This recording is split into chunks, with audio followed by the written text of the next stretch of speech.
బ్రిటన్లో మరో breaking news చూస్తున్నాం. లగచర్ల దాడి కేసులో మరో కొత్త కోణం వెలుగు చూసింది. ఈ ఘటనలో సంగయ్యపల్లి గ్రామానికి చెందిన పంచాయతీ సెక్రటరీగా పనిచేస్తున్న రాఘవేందర్ కీలక పాత్ర పోషించినట్లు పోలీసులు గుర్తించారు. గ్రామస్తులు, రైతులను రాఘవేందర్ రెచ్చగొట్టినట్లు గుర్తించారు. ఇప్పటికే రిమాండ్లో ఉన్న రాఘవేందర్ను కలెక్టర్ సస్పెండ్ చేశారు.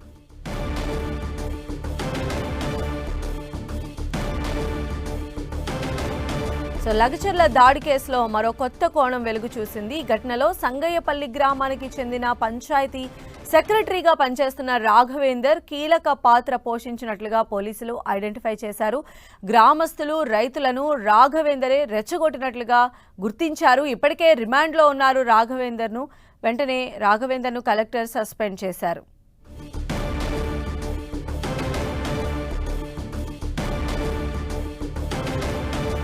మరిన్ని అప్డేట్స్ మా ప్రతినిధి సునీల్ మనకు అందిస్తారు. సునీల్, రాష్ట్ర వ్యాప్తంగా తీవ్ర దుమారం రేపుతున్నటువంటి లఘుచర్ల ఘటనపై ఓవైపు ప్రభుత్వంతో పాటు పోలీస్ శాఖ సీరియస్గా దర్యాప్తు కొనసాగిస్తుంది. ఇందులో పార్టిసిపేట్ చేసినటువంటి ప్రతి ఒక్కరిని కూడా ఐడెంటిఫై చేసి వారిపై శాఖాపరమైనటువంటి చర్యలు తీసుకుంటున్నారు. ఇప్పటికే మనం చూసాం లఘుచర్ల ఘటనలో ఆ గ్రామంలో దాడికి పాల్పడినటువంటి వారి 20 మందిని అరెస్ట్ చేసి జ్యుడిషియల్ రిమాండ్ తరలించారు.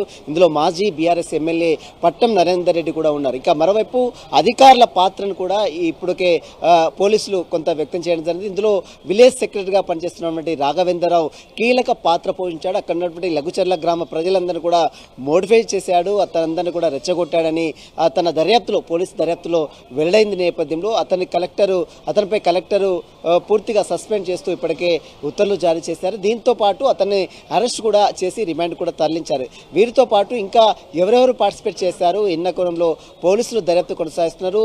విలేజ్ సెక్రటరీగా పనిచేస్తున్నటువంటి దౌలతాబాద్ మండలంలో ఉన్నటువంటి సంగయ్యపల్లి విలేజ్ సెక్రటరీగా పనిచేస్తున్నటువంటి రాఘవేందర్ రావే అక్కడ ఉన్నటువంటి గ్రామ ప్రజలు రెచ్చగొట్టాడు. తమ భూములు కోల్పోతూ ఉన్నటువంటి నేపథ్యంలో వారందరినీ కూడా ఉసుగుల్పారు. కలెక్టర్పై దాడి చేయడానికి ఇతను కూడా ప్రధాన పాత్ర పోషించాడని పోలీసుల ఇన్వెస్టిగేషన్ తేలడంతోనే ఇతనిపై కలెక్టర్ అతనిపై చర్యలు తీసుకున్నట్టు కూడా సమాచారం తెలుస్తుంది. దీంతో పాటు ఇంకా విలేజ్లో ఎవరెవరు పనిచేస్తున్నారు, ఎవరెవరు ఇన్వాల్వ్మెంట్ ఉందన్న కోణంలో అటు పోలీస్ శాఖతో పాటు ప్రభుత్వం కూడా చాలా సీరియస్గా దర్యాప్తు కొనసాగిస్తుంది. ఈరోజు చూసాం మనం ఎస్సీ కమిషన్, జాతీయ ఎస్సీ ఎస్టీ కమిషన్ సభ్యులు సైతం ఈరోజు లఘుచర్ల గ్రామానికి వెళ్ళి అక్కడ ఉన్నటువంటి గ్రామస్తులతో మాట్లాడి వారి యొక్క స్టేట్మెంట్ కూడా నమోదు చేసుకున్న తీరు కూడా మనం చూసాం. మరోవైపు ఇప్పటికే లఘుచర్ల ఘటనకు సంబంధించిన దానిపై అటు బీఆర్ఎస్ వర్కింగ్ ప్రెసిడెంట్ కేటీఆర్ సైతము ఢిల్లీలో ఉన్నటువంటి ఎన్హెచ్ఆర్సీ సభ్యులను, అదేవిధంగా అక్కడ ఉన్నటువంటి లీడర్లను కూడా కలిసి ఫిర్యాదు చేసిన దృశ్యాలు కూడా మనం చూసాం. మొత్తం మీద ఇదంతా కూడా పూర్తిగా పొలిటికల్ టర్న్ తీసుకుంది.